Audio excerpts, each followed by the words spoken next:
paz do Senhor, aqui quem vos fala é a irmã Kelly e eu estou responsável por comentar a leitura diária que será de quarta-feira. A lição é de número 4 com o título Como se conduzir na caminhada. O tema de nossa leitura é a jornada espiritual semelhante à de um atleta. O texto bíblico escolhido para a leitura está na primeira carta aos Coríntios, capítulo 9, do versículo 24 ao 27, que diz: Não sabeis vós que os que correm no estádio, todos na verdade correm, mas um só leva ao prêmio? Correi de tal maneira que o alcanceis. E todo aquele que luta de tudo se abstém. Eles o fazem para alcançar uma coroa corruptível. Nós, porém, uma coroa incorruptível.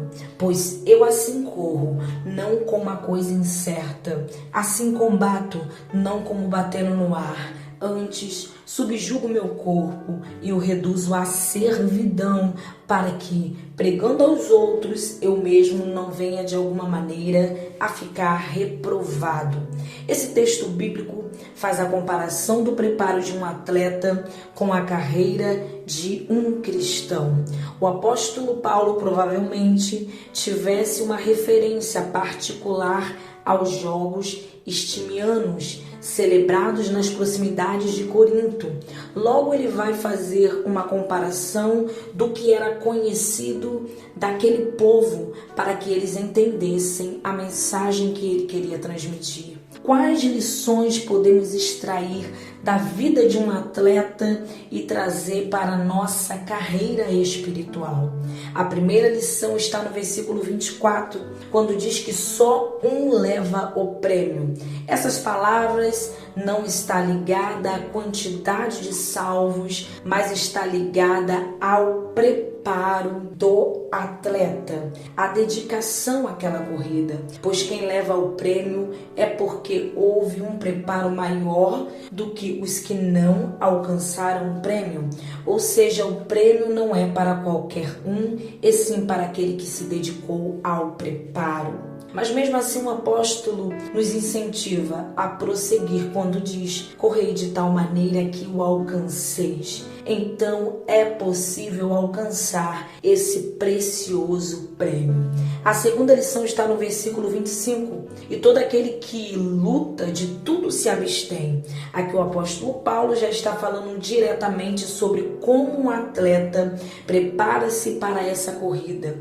Ele segue uma vida de disciplina. Meus irmãos, precisamos ter uma disciplina espiritual para vencermos nessa carreira. Para um atleta vencer, ele precisa treinar, ter horários específicos para cada atividade, uma alimentação regrada, e nós em nossa carreira espiritual precisamos nos submeter à disciplina diária da oração, da leitura da palavra, do jejum, da obediência. O nosso maior exemplo, que é o Senhor Jesus Cristo, ele nos dá a disciplina, nos mostra a disciplina da oração em Lucas, no capítulo 5, versículo 16. Não permita que as distrações dessa vida tirem de você a disciplina. A terceira lição está no versículo 26. Todo atleta precisa saber aonde quer chegar. E nós precisamos ter foco. O apóstolo Paulo diz: prossigo para o alvo pelo prêmio da soberana vocação de Deus em Cristo. Não substitua a carreira que te conduzirá para a eternidade com Deus por coisas efêmeras e temporárias. A quarta lição está no versículo 27. Antes subjugo meu corpo e o reduzo à servidão. Ou seja, eu não faço o que minha carne quer. O atleta não pode ceder aos seus desejos. Ele precisa se submeter ao que é necessário para vencer. Isso fala do domínio do Espírito Santo sobre nossas vidas. Nessa carreira eu preciso me submeter ao domínio do Espírito Santo. Gálatas capítulo 5, versículo 24. Os que pertencem a Cristo Jesus crucificaram a carne com as suas paixões e os seus desejos. Não desista do seu prêmio, seja perseverante nessa carreira. Mateus capítulo 24, versículo 13. Mas aquele que perseverar até o fim será salvo. Fiquem na paz do Senhor Jesus.